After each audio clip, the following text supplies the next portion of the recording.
تعالوا نشوف اليوم شو رح نعمل غدانا. هلا هون عنا صدر دجاج، تمام، يعني عندي كيلو ونص، تمام. طبعا في غيرهم. هون عنا المعكرونة.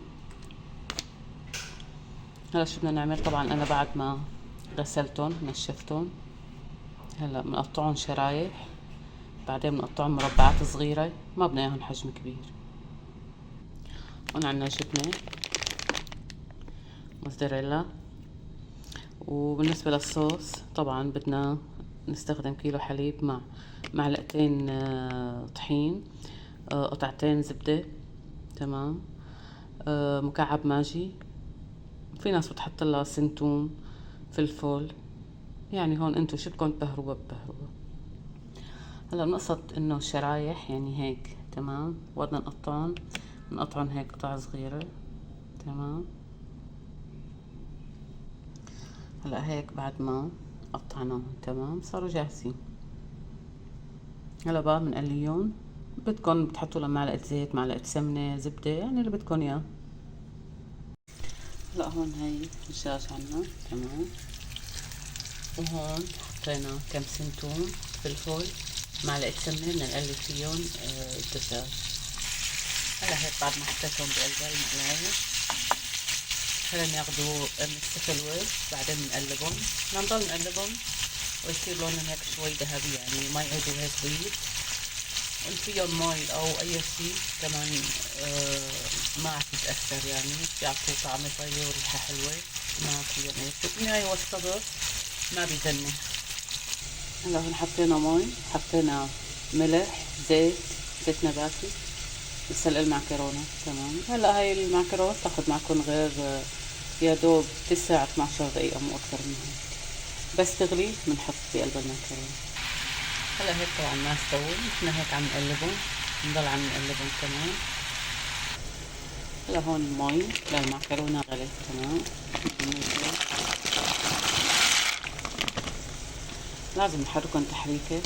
هلا بعد ما بنحط هيك ممنوع نغطي، ما بيتغطى لانه بيسحب الغطا وبيضخ كل المي اللي بقلبها برا، تمام.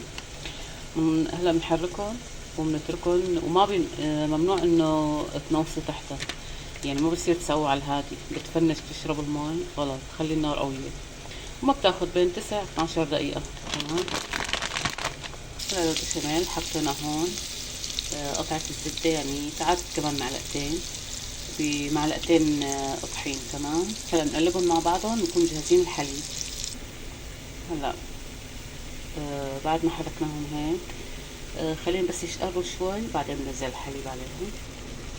هلا هيك بالنسبة لي منيح.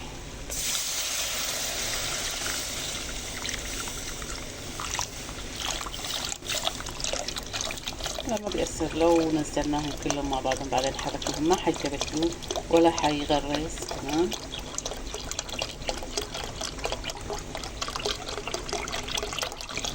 يعتبر كيلو بالضبط. في ناس بيقول لكم 4 كاسات، بس مقاس الكاسة كل مين عنده شكل، تمام.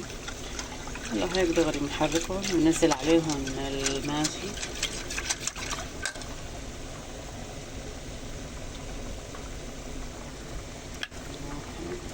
انا حطيت مكعبين، تمام.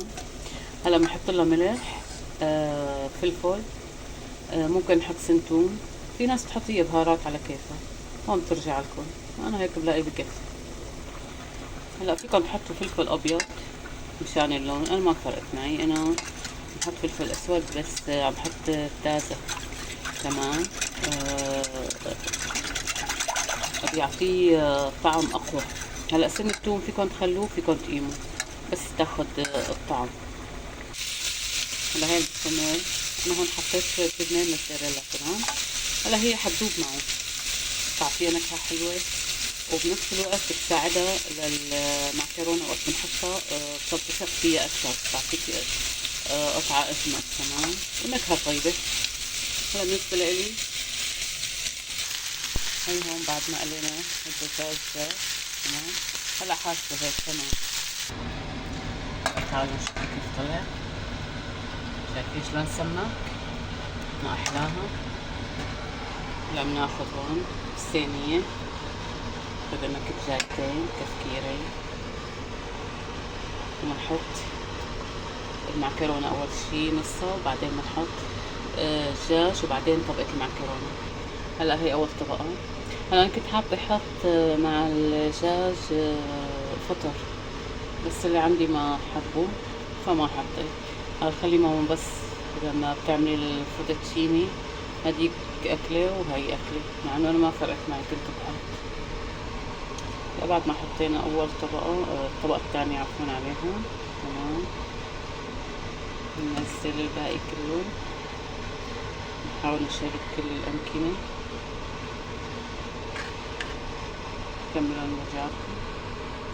هلا هيك بعد ما حطينا الطبقة كلها عليها، هلا بننزل الجبنة بنوزعها على وشها. هلا هيك نحنا حطينا شو اسمه الجبنة على وشها، تمام. هلا أنا عندي الغاز شغلته فوق وتحت. هلا في ناس بس بتشغل فوق مشان لأنه ما بدها استواء تحت، شواية يعني، تمام. أنا هلا خليته يعني تقريبا ربع ساعة. هلا بطفي من تحت وخليه من فوق، لأنه نحن ما بدنا غير ياخد الوش، يعطينا اللون الذهبي. قد ايه بتاخد؟ خلص نحن عيننا عليها، يعني ممكن ما تاخد 10 دقايق. هلا شوف شلون كيف طلعت، هاي مثل ما بدنا لون ذهبي، تمام. وطبعا كل شي مستوي بقلبها. هلا في ناس تحب انها تكون مربعات، بتركوها تبرد شوي تهدى، وفيكن دغري تسكبوها ان ما بدكن اياها تكون يعني شكل مربعات، تمام. انا رح اورجيكم كيف تطلع. ما انا ما بيهمني انه تطلع لهي شكل مربع هيك بقلب بعضهم هيك، لا بحبها هيك تكون مفرفطة. شايفين شكلها بعد التقطيع؟ مثل ما اتفقنا انه اذا تركناها تبرد اكيد رح تضلها جامدة، ولما تتقطع رح تتقطع لكم قطع مثل ما بدكم. اما هي وسخنة اكيد رح تكون هيك، صدقوني هي وهيك اطيب. شوفوا الجبنة ما احلاها كيف طالعة مطمطمط معنا. تفضلوا معنا.